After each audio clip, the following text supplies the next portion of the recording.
우리가 지난 시간을 잘 기억해 보면요, 지난 시간에 맨 마지막에 나누었던 오늘 본문의 바로 앞구절이 이번 시간 나눌 내용의 다리 역할을 합니다. 우리 13절을 함께 보도록 하겠습니다. 심판은 자비를 베풀지 않은 사람에게는 무자비합니다. 그러나 자비는 심판을 이깁니다. 저희가 지난 시간에 나누었습니다. 당시 사회의 시스템은 철저하게 아주 강력한 계급 사회였고 차별 사회였고 부와 가난이 산처럼 극간이 있는 극심히 갈라져 있는 상태였습니다. 이 시스템에 대해서 어느 누구도 이의를 제기할 사람이 아무도 없었습니다. 왜냐하면 사회 전반의 시스템이었기 때문에. 그러나 예수님의 삶과 가르침을 받아들이고 또 그래서 믿음에 이른 그리스도인들과 본문에서 문제제기를 하고 있는 이 야고보 선생님의 눈에는 이 극심한 차별이 차별로 보인 것입니다. 그것은 이웃사랑이라는 왕의 법을 어긋나게 하는 행동이었기 때문입니다. 그래서 가난한 자를 차별하지 말고 자비를 베풀라는 그런 믿고 순종과 믿고 행함의 그 중요성을 강조했습니다. 그래서 예수님을 믿는 믿음이란 고백 믿음에서 그칠 게 아니라 행함 믿음이 중요하다고 역설하고 있습니다. 야고보는요, 오늘 본문에서 원칙과 또 신학적인 주장과 또 성경적인 논증으로 이렇게 이야기를 풀어가고 있습니다. 첫 번째입니다. 그 믿음, 당신이 말하는 그 믿음 쓸모 있습니까? 당신이 말하는 그 믿음 구원할 수 있습니까? 당신이 말하는 그 믿음 효과 있습니까? 당신이 말하는 그 믿음 살아 있습니까? 야고보 선생님은 이 믿음이라는 이 개념을 단지 소유적인 지식적으로 담고 있는 자들에게 아주 단순한 질문을 던집니다. 14절입니다. 14절. 누가 믿음이 있다라고 말하면서 행함이 없으면 무슨 소용이 있겠습니까? 그런 믿음이 그를 구원할 수 있겠습니까? 20절입니다. 20절. 아, 어리석은 사람이여, 그대는 행함이 없는 믿음은 쓸모가 없는 걸 모르시겠습니까? 17절입니다. 17절. 이와 같이 믿음에 행함이 따르지 않으면 그 자체만으로도 죽은 것입니다. 그 14절에 소용, 그쵸? 소용, 그 다음에 14절에 소용, 그 다음에 구원, 그 단어에 이렇게 공표를 한번 해보세요. 소용과 구원. 그 다음에 20절에 넘어가서 쓸모의 공표. 17절에 죽은의 공표. 야고보 선생님은요, 아주 단순하게 질문하면서 한 가지 요점을 말하고 있습니다. 그 요점을 네 가지 단어로 말하는 거예요. 행동 없는 믿음은 쓸모없다, 구원할 수 없다, 효과 없다, 죽었다. 네 가지입니다. 어떤 사람이 하나님의 말씀이나 올바른 교훈이나 교리는 전부 믿는다고 말을 하는데 그의 삶은 그리스도에 대한 순종을 보여주지 못한다면 그러한 믿음이 그때 그 믿음이 무슨 유익이 있겠냐고 묻고 있는 것입니다. 이런 하나님의 말씀, 이 원리는요, 하나님의 말씀이라는 영역을 벗어나서 일반적인 원리에서도 상통합니다. 여기 물이 있습니다. 물. 이 물이요, 나의 생명을 유지하는데 얼마나 중요한 요소인지 압니다. 개인적으로 하루에 이렇게 권장량이 하루에 사람들이 물 15컵을 권장하는 것도 알고 있습니다.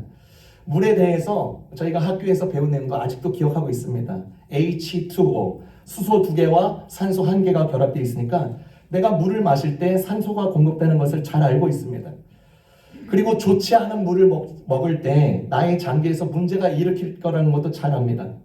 그리고 평상시에 물을 충분히 마셔줘야 내 속에서 결석 같은 것도 이렇게 방지한다는 사실도 잘 알고 있습니다. 아침 일어나서 공복에 미지근한 물을 한 잔 쭉 마셔야 되는 것도 잘 알고 있습니다. 그런데 이 물에 대해서도 그렇게 잘 알면서 이 귀한 물을 정작 마시지 않으면 이 물은 나에게 소용이 없고요. 나를 구할 수도 없고요. 쓸모도 없고요. 죽은 물이 되는 것입니다. 그리고 내가 마침 이 물을 먹는 척만 해도 되는 게 아닙니다. 그리고 단지 물컵에 입술만 된다고 해서도 되는 게 아니에요. 이 물잔을 들어서 내 입에 대고 벌컥벌컥 마셔야 됩니다. 그때 이 물이 나와 하나가 되는 거예요. 그때야말로 살아있는 물이 되는 것입니다. 물에 대해서 박사인데 마시지 않는 박사라면 무슨 소용이겠습니까? 마시지 않는 물이라면 얼마나 허무하고 얼마나 소용이 없겠습니까? 의미가 없는 것입니다. 사람은요, 의미 없는 것에 못 견뎌야 합니다. 작가 토에도프스키가요, 시베리아 유배지에서 보냈던 경험을 바탕으로 죽음의 지배 기록이라는 책을 썼습니다. 그곳에서 지내면서요, 그가요, 이런 말을 남겼습니다. 인간은 모든 것에 익숙해질 수 있는 존재이다. 그러니까 자기가 살다 보니까 극단적인 굶주림, 자기가 받았던 굴욕감, 격절감, 두려움의 정서는요, 아주 불편하고 고통스럽지만 견딜만 하다는 것입니다. 그러면서 덧붙이기를 인간에게 내릴 수 있는 가장 참혹한 형벌은 무엇이냐? 아주 전적으로 쓸모없고 무의미한 성격의 노동을 시키는 것이다 라고 했습니다. 그러니까 무의미한 일이나 의미 없는 그 자체를요, 인간은 못 견뎌야 합니다. 그래서 시시포스에 나오는 신화에 보면요, 가장 극한 형벌을 내리는데 엄청나게 큰 돌을요, 굉장히 높은 언덕에 굴려 올려내다가 정상에 이르러서 또 그 돌이 내려갑니다. 그리고 그 돌을 또 올려야 돼요. 그리고 또 내립니다. 그것이 그에게 주어진 인생의 전부였습니다. 의미 없는 데에 대한 인간의 참혹한 벌이라는 것을 우리가 잘 알고 있습니다.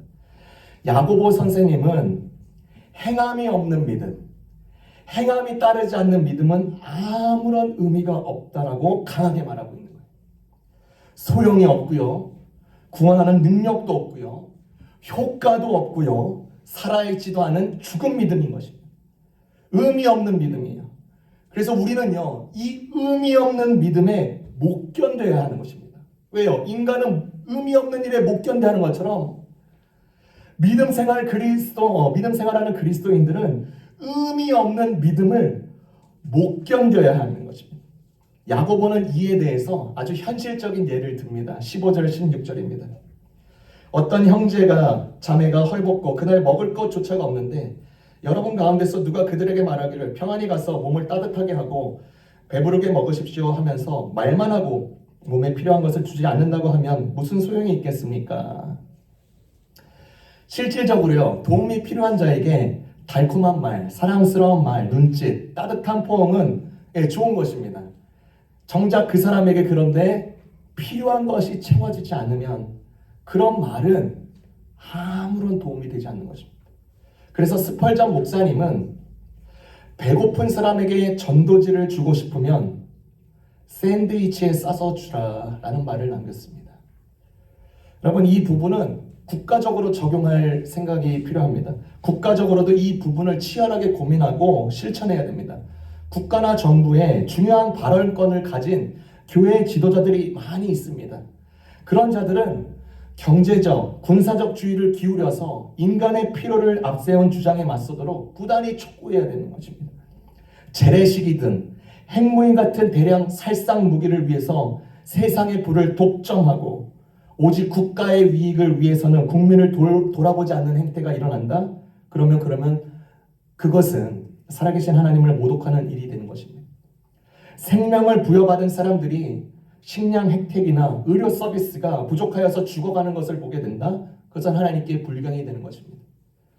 현실적으로도요, 자발적으로 구호단체들이 많이 일어나고 있습니다. 모금한 데는 수백만이 있지만 그 수백만 달러의 돈도요, 정부가 할 수 있는 일에 비하면 굉장히 미비한 수준입니다. 지금 야고보 공동체는 현실적인 필요가 요구되고 있습니다. 그들이 가진 믿음이 행동 있는 믿음인지 확인해 보라고 촉구하고 있습니다. 지금 자선이 필요한 사람들이 이렇게 있는데 너희들 한번 믿음을 한번 점검해봐, 이렇게 하는 것입니다. 우리가 인생을 살면서 우리가 자선의 기회가 참 많습니다. 우리 주변에도 우리 혹은 본인들도요, 어떤 방법으로든 이렇게 자선에 참여한 경우가 다 있을 것입니다. 사실 그 자선에도요, 등급이 있습니다. 가장 낮은 등급은 뭐냐? 투덜거리면서 마지못해 내놓거나 혹은 들여놓고도 나중에 후회하는 사람, 가장 낮은 등급의 자선입니다. 그 다음 단계는 뭐냐? 요청을 받기 전에 주는 것입니다. 그리고 그 다음 단계, 높은 그 단계는 시의 대상을 알려고 하지 않은 채 도와주는 것입니다. 도움을 받은 사람만 기부자의 신분을 아는 거예요.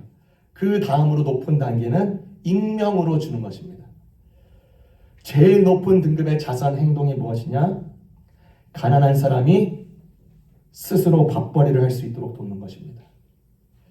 잘 알듯이 물고기를 잡아서 주는 것보다 귀하지만 물고기 잡는 법을 알려주는 것입니다. 유대인들은요, 이걸요, 어린 자녀들에게 일찍부터 훈련시킵니다. 믿음은 이렇게 구체적인 행동인 것입니다. 가난한 사람들이 제2의 인생을 펼칠 수 있도록까지 발판을 제공할 수 있는가? 어떤 한 사람이요, 믿음이란 무엇일까 치열한 고민한 이렇게 사람이 있습니다. 김용기 씨입니다. 이 나라를 위해서 아니면 우리 주변의 마을을 위해서 무엇을 할 수 있을까?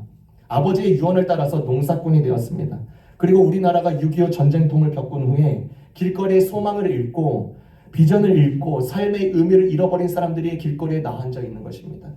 그때 이 김용기 씨가 한 손에는 성경, 한 손에는 호미라는 모토를 세워서 가나안 농군 학교를 세웠습니다. 사람들을 그래도 조금은 교육하고 현실 세계에서 살아갈 수 있도록 버팀목이 되어주고 그들에서 제2의 삶을 살 수 있도록 그렇게 한 것입니다. 이렇게 믿음은 단순히 아는 것에 그치지 않고 행동 있는 믿음이 될 때에는 반드시 선한 결과를 얻게 되는 것입니다. 이것이 야고보 선생님이 강조하고 있는 것입니다. 그럼 질문해 볼 수 있을 것 같아요. 왜 우리는 이렇게 행동 없는 믿음에 고수하고 만족하려고 할까? 야고보 선생님은 다음 논지에서 신학적인 주장을 곁들이고 있습니다. 두 번째입니다. 두 번째. 신조적인 믿음이냐, 행함과 결합된 믿음이냐, 이 부분입니다. 현재나 그리고 우리가 지나온 과거나 혹은 야고보 공동체가 몸담고 있었던 그 시절에도요, 믿음에 대한 오해가 너무나도 판을 치고 있었습니다. 그래서 예수님은요, 이 믿음에 대해서 직접 사람들에게 설명을 해준 본문이 있는데 마태복음 7장 21절부터 23절입니다. 여러분의 노트에 나와 있습니다. 예수님이 말씀하시는 거예요. 나에게 주님, 주님이라고 말하는 사람 모두가 하나님 나라에 들어가는 것은 아니다. 하늘에 계신 내 아버지의 뜻대로 행하는 사람만이 하늘나라에 들어갈 것이다. 그날에 많은 사람이 나에게 이렇게 말할 것이다. 주님, 주님, 우리가 주님의 이름으로 예언도 하고 우리가 주님의 이름으로 귀신을 내쫓고 우리가 주님의 이름으로 많은 기적을 베풀지 않았습니까? 그때 내가 분명하게 그들에게 말할 것이다. 나는 너희를 모른다. 악한 일을 행하는 자들아, 내게서 썩 물러가라. 야고보 선생님은요, 믿음이라는 개념과 이 행동이라는 개념을 두 가지를 따로 놓고 분리해서 설명하고 있는 게 아닙니다. 예수님께서 지금 말씀하셨다시피 믿음은 뜻의 실천이 있는 사람인, 뜻의 실천이 있는 믿음인지 뜻의 실천이 없는 믿음인지를 구분하고 있습니다. 이때 당시에 야고보 공동체는요, 그리스도를 믿기 시작한 유대인들이 굉장히 많이 일어나기 시작했습니다. 이 유대인들은요, 기본적으로 조금 경건한 유대인이다 싶으면요, 하루에 2차례씩 신명기 6장 4절에서 5절을 읊었습니다. 이스라엘에라 들어라, 우리 하나님 여호와는 오직 한 분이신 그 한 분이신 여호와뿐이시오. 이것을 하루에 2차례씩 이렇게 읊었습니다. 이 고백 역시 그리스도 교회의 이 기초가 되었습니다. 많은 서신에도 이 부분을 기반으로 하고 있습니다. 정통적인 신앙입니다. 충분해 보이죠. 그런데 야고보는 이에 충분하지 않다라고 말을 하고 있습니다. 왜요? 마귀들도 이 정도는 알고 있다라고 하는 것입니다. 마귀들도. 예수님께서 제자들과 가버나움 지역에 가르칠 때의 일입니다. 그때 회당에 더러운 귀신이 someone who was possessed by the demon. 그러니까 더러운 귀신에 들린 사람이 있었던 것이에요. 그런데 그 귀신 들린 사람이 놀라운 이야기를 합니다. 예수님께. 나사렛 예수여, 당신과 우리들이 무슨 상관이 있겠습니까? 우리를 없애려고 합니까? 나는 당신이 누군지 압니다. 바로 하나님께서 보내신 거룩한 분이십니다. 여러분, 마귀도 예수님을 알아요. 하나님이 어떤 일을 하셨는지 아십니다. 예수님을 이 땅에 보내신 것도 알아요. 어떻게 보면 이 마귀가요, 신실한 고백을 하고 있는 셈입니다. 그리고 그들은 떤다라고 말을 했죠. 오늘 본문에서 그들은 떤다. 왜요? 그들은 그렇게 예수님에 대해서 알지만 그것을 실천하지 않고 하나님께 끊임없이 대항하면서 반역을 저지르니까 끝내 그들의 삶의 끝은 불의 못, 지옥에 갈 것을 알기 때문에 그 귀신들은 떠는 거예요. 야고보 선생님이 이러한 신학적인 논증을 펼치면서 여러분 아십니까? 사단도 그런 신실한 고백을 합니다. 여러분 아십니까? 사단도 예수님에 대한 정보를 가지고 있습니다. 그러나 예수님의 뜻에 맞지 살지 않고 있습니다. 그래서 마귀이고 사단의 행위라는 점을 분명하게 밝히고 있습니다. 여러분 생각해 보세요. 그렇지 않습니까? 마귀가 사람이 서로 사랑하라고 부추기겠습니까? 마귀가 자기가 헌신해서 전도를 열심히 하겠습니까? 마귀가 자기가 시간을 들여서 상처난 사람들에게 위로를 주겠습니까? 마귀가 마음을 틀어지도록 유도하지 이간된 자들을 서로 봉합하겠습니까? 절대 못합니다. 마귀는요, 예수님의 이 사랑의 원리, 믿음의 원리를 따를 수 없어요. 그래서 마귀인 것입니다. 야고보 선생님은 행위가 동반하지 않는 믿음, 단지 고백적이고 신조적인 이 믿음을 마찬가지로, 이 가지고 있는 사람들은 마찬가지로 떨어야 된다라고 보는 것 같습니다. 떨어야 된다. 왜요? 그것은 아무 의미가 없기 때문에. 아까 말했듯이 이런 의미 없는 믿음에 대해서 우리 모든 믿는 사람들은요, 못 견뎌야 하는 것입니다. 못 견뎌야. 그것은 아무것도 아니기 때문입니다.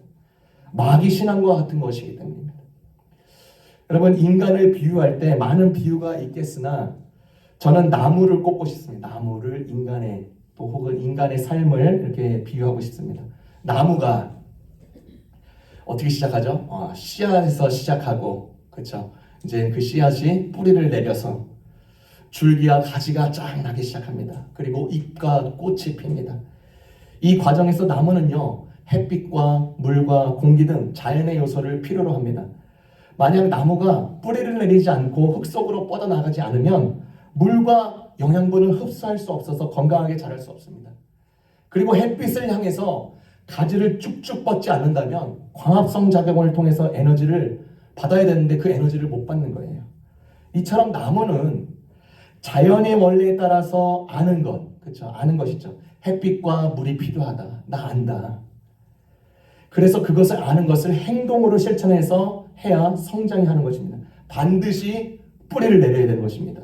반드시 햇빛을 향해서 끊임없이 가지를 뻗어나가야 되는 것입니다. 그래야 해서 물을 얻고 아래서부터는 물과 영양분을 얻고 위로부터는 광합성 에너지를 얻게 되는 것입니다. 신조적인 믿음, 고백적인 믿음, 어떻게 보면 자기 기만적인 믿음에 야고보 선생님은 아주 이번에는 이제 세게 말해요. 세게. 20절입니다. 20절. 아, 어리석은 사람이여, 그대는 행함이 없는 믿음은 쓸모가 없다는 것을 알고 싶습니까? 원문으로 보면 이런 무식한 놈들아, 이런 무식한 놈들아. 야고보서를 보면요, 다른 장에서도요 굉장히 센 발언을 합니다. 어떻게 보면 오늘날로 말하면 욕하는 거예요. 지도자가 이 말을 이렇게 세게 해도 될까? 이때 당시에 수사학에서는요, 잘못을 끝까지 붙들고 있는 자들에게 도덕적인 힐난은 무례함이 아니었고 문제가 되지 않았습니다. 그 수사학적인 표현인 것입니다. 이 무식한 놈들아. 롭 월 신학자가 말했듯이 하나님을 향한 일상적인 신앙 고백에만 의존하고 하나님의 자비를 삶에서 구현하지 않는 사람들은 종말에 생명이 아닌 죽음으로 향하게 되어 있습니다 라고 말을 했습니다. 그러니까 야고보 선생님은 강한 질책을 할 수밖에 없어요. 지금 죽음의 길로 가는 거예요. 어떻게 보면 우리는 진실로 야고보가 말하는 것을 존중해야 되는 것입니다. 믿음을 주장하고 신앙 공동체와 연결되어 있고 정통신앙을 우리가 매주 고백하고 믿음의 지지자가 될 수 있지만 행함 없는 사람들이 있으며 그들의 믿음은 구원할 수 없다라는 점을 크게 말하고 있습니다. 우리를 한번 돌아봤으면 좋겠어요. 우리가 매주 예배를 드립니다. 매주. 하나님의 말씀을 통해서, 이 말씀의 거울을 통해서 내 자신을 돌아보는 것이죠. 그러면 반드시 적어도 한 가지씩 고쳐나가야 할 숙제나 도전이 있습니다. 반드시 있습니다. 한 가지 이상이 있어요. 한 가지라고 합시다. 그러면 한 가지면은 1년에 52개를 챌린지 받는 거예요. 그럼 52개를 1년에 고친다? 변화가 없을 수가 없습니다. 그렇죠? 일주일에 2번 드리는 사람은요, 1년에 100개가 넘는 거예요. 그러면 그 들음을 가지고 행동해보고 정역해보고 그러는 것이 우리의 사명인 것입니다. 절대로 듣는 데에 그치는 것이 우리의 미션이 아닙니다. 듣는 데에 그친다 그러면 항상 넘어지고 항상 쓰러지고 항상 병 걸리고 항상 좌절하는 게 신앙인의 모습이겠습니까? 아닙니다. 말씀으로 또 일어나고 진단하고 고쳐져서 세 살이 돋는 걸 내가 보고 나뿐 아니라 다른 사람을 격려하고 그렇게 나가는 것이 그게 진정한 변화다. 말씀의 행동, 말씀의 적용으로 말미암는 것이 하나님의 말씀을 다 지킬 수 있다라는 논지가 아닌 것입니다. 율법을 다 지킴으로써 구원을 얻겠다는 신분은요, 모래로 밥을 짓겠다는 신분인 것입니다. 하나님의 법을 아는데 익숙해지려는 우리의 완고함을 넘어서서 행함으로, 작지만 행함으로 온전하게 되는 믿음을 지금 포인트 잡고 있는 거예요. 행함과 믿음은 절대로 분리되어 있지 않다. 원천적으로 이렇게 믿음과 행동은 결합되어 있다라는 것을 야고보서는 아주 강력하게 말하고 있습니다. 마지막입니다. 성경 인물들의 믿음의 행위들. 야고보 선생님은요, 이 믿음과 행위가 하나임을 설명하기 위해서 성경에서 2명의 인물을 거론합니다. 첫 번째로는 아브라함입니다. 믿음의 조상이라고 불리는 이 아브라함은 그저 하나님께로부터 좋은 호의를 받고 좋은 배지를 받아서 복을 지어준 게 아닙니다. 믿음의 조상이라는 타이틀은 아브라함의 이삭 사건, 창세기 22장에 나오는 그 사건으로 인해서 꽃이 피우게 됩니다. 단지 아브라함이 신조적인 믿음에만 신취해 있다면 하나님께서 창세기 22장에 나왔듯이 이삭을 바치라라는 이 하나님의 명령은 얼토당토 많지 않다면서 혀를 차면서 하나님을 거부하고 떠났을 것입니다. 그러나 아브라함의 믿음은 행함과 결합된 믿음이었습니다. 21절부터 22절입니다. 우리 조상 아브라함이 자기 아들 이삭을 제단에 바치고서 행함으로 의롭게 된 것이 아닙니까? 그대가 보는 대로 믿음이 그의 행함과 함께 작용을 한 것입니다. 그러므로 행함으로 믿음이 완전하게 되었습니다. 원래 그릭 번역을 보면 이 행이라고 단수처럼 보이는데 행이들이라고 표기되어 있습니다. 야고보는 복수형을 써요. 왜 복수형을 썼을까? 행이들이라고 했을까? 이는 단순히 그 이삭 사건, 이삭 번제 사건을 바치는 행위 하나를 언급하는데 그 주목하는 게 아니라 이 아브라함의 삶을 봤을 때 믿음의 순간들이 행위로 결합된 이 모든 것이 단지 하나가 아니라 여러 행위들이 있었기 때문에 행위들이라고 표기를 하고 있습니다. 여러분 우리가 잘 알다시피 아브라함이 창세기 22장의 이삭의 사건 이전에 중요한 시험과 믿음의 시간들이 10군데가 넘습니다. 특히 창세기 18장에는 나그네를 환대하는 장면이 나옵니다. 도움이 필요한 자에게 필수품을 제공합니다. 참 놀랍게요. 그 일이 있고 나서 그 다음에 이삭을 약속을 받게 됩니다. 유대 정통에서는요, 아브라함을 환대의 모범으로 여기는 것이 유명해요. 아브라함은 신실함을 유지함으로써 믿음의 시험에서 또 한 번 견디고 또 한 번 살아남고 하나님은 그를 위해서 공급해 주셨습니다. 공급자이신 하나님은 그 아브라함의 그 신실한 행위들에 대해서 바탕으로 아브라함을 의롭다라고 말해 주었습니다. 다시 말하지만요, 믿음의 여정에서 항상 승리가 있는 법은 아닙니다. 아브라함은 우리가 잘 알다시피 자기의 대를 이을 후사가 없으니까 인간적인 방법, 첩을 통해서 대를 이으려고 했습니다. 하나님의 약속과 어긋난 것이죠. 그리고 또한 이집트에 내려가서 자기 와이프를 누이라고 속이면서 믿음에서 벗어난 모습을 많이 보여주었습니다. 제가 아는 동생이 수영을 배우기 전에 그 시골에서 자라가지고 하천에서 개헤엄을 좀 했습니다. 개헤엄만 할 줄 아는 거예요. 실력이 제법 괜찮아요. 그 동네 주변에 30분 거리에 작은 수영장이 생겼습니다. 그리고 이제 그 동생이 유명 강사에게 이제 수영을 제대로 배우고 싶어서 이제 배우는 거죠. 그렇게 수영을 연습하다 보니까 물을 먹을 상황이 됐습니다. 그 상황이 어떻게 됐냐? 그 상황에 바로 개헤엄이 나오는 개헤엄이. 예전 버릇이 나오는 거예요. 예전 버릇이 버리기 힘들더라도 새로운 영법에 계속 맞추어 나가야 되는 것입니다. 연습해서 몸에 익혀야 되는 것입니다. 몸으로 기억해야 되는 것이. 믿음의 여정도 똑같다. 행함이라는 이 새로운 영법을 우리 몸에 익숙해질 때까지 연습하고 또 한 번 해보고 익숙해질 때까지 해보는 것입니다. 절대로 신조적인 믿음으로 돌아가서는 안 되는 것입니다. 아브라함이 행함 없는 믿음으로 넘어졌을 때 자리를 푹푹 털고 다시 행함을 다하는 믿음의 여정을 걸어가며 살았습니다. 그래서 야고보 선생님은 이를 정확하게 지적하고 있는 것입니다. 단순히 이삭 사건, 그 사건 하나 쫙 잘해가지고 하나님이 의롭다라고 칭해준 게 아니라 그러한 그의 삶을 통해서 여러 믿음의 행동들을 통해서 있었던 그 믿음의 여정들을 다시 한번 상기시켜주는 것이죠. 두 번째 인물을 소개합니다. 라합입니다. 아브라함과 대조적인 인물일 수 있어요. 아브라함은 성경의 주요 인물입니다. 라합은 작은 참여자일 뿐이에요. 믿음의 아버지 아브라함이고요. 외국인 라합입니다. 존경받는 아브라함이고요. 불명예스러운 매춘부 라합입니다. 남자 아브라함이고요. 여자 라합입니다.